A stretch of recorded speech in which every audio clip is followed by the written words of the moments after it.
Hello friends, good afternoon সবাইকে। আবারও চলে এলাম নতুন একটা ভিডিও নিয়ে। দেখো, আজকে আমি দেখাবো দুপুরের লাঞ্চে কী কী ছিল।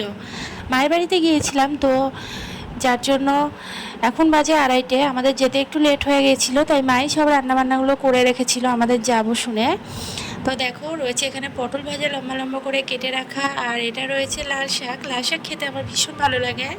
দুপুরের মেনুতে একটা শাক পাতা থাকলে ভালোই হয়। আর এখানে রয়েছে মাছ, এটা রুই মাছ আছে কচু দিয়ে আলু দিয়ে। তো ভীষণ খিদে পেয়ে গেছে এখন। আসতে যেহেতু লেট হয়ে গেছে অনেকটা, তো আগেই খেয়ে নেবো, ঠিক আছে? তারপর বাকিটা পরে। চলো আগে স্যালাডটা আমি করে নিই একটু। মা ওদিকে ভাত বাড়ছে, তো আমি স্যালাডটা কেটে নিই ততক্ষণে। স্যালাডটা কেটে ভাত খেতে বসে যাবো সবাই একসঙ্গে। ওদিকে দেখো মা ভাত বাড়ছে, এই যে। ভীষণ খিদে পেয়ে গেছে আজকে। তো তোমরা যারা যারা চ্যানেলটাকে আমার সাবস্ক্রাইব করোনি, প্লিজ একটু চ্যানেলটাকে সাবস্ক্রাইব করে রেখো।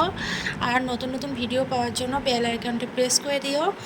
আর তোমরা যদি আমার থেকে এখন অবধি কেউ আছো এমন যে সাপোর্ট পাচ্ছ না, প্লিজ আমার ভিডিওতে কমেন্ট করে রেখো। আমি তোমাদের কমেন্ট দেখে অবশ্যই করে সাপোর্ট করে দেবো, ঠিক আছে?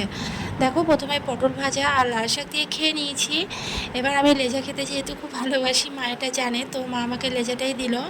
আর এদিকে দেখো কচুগুলো, দেখো কত সুন্দর গলে গেছে। কচু দিয়ে মাছের ঝোল কিন্তু ভীষণ ভালো লাগে খেতে। কারা কারা কচু খেতে ভালোবাসো আমার মতো জানাবে। আর সেটা হচ্ছে, চ্যানেলের রিচ কিন্তু ভীষণ ডাউন হয়ে যাচ্ছে, তো তোমরা সবাই একটু সাপোর্ট করো প্লিজ। তোমাদের সাপোর্ট ছাড়া কোনো কিছুই পসিবল নয়। তো একটু সবাই মিলে সাবস্ক্রাইব করে দিও। টাটা।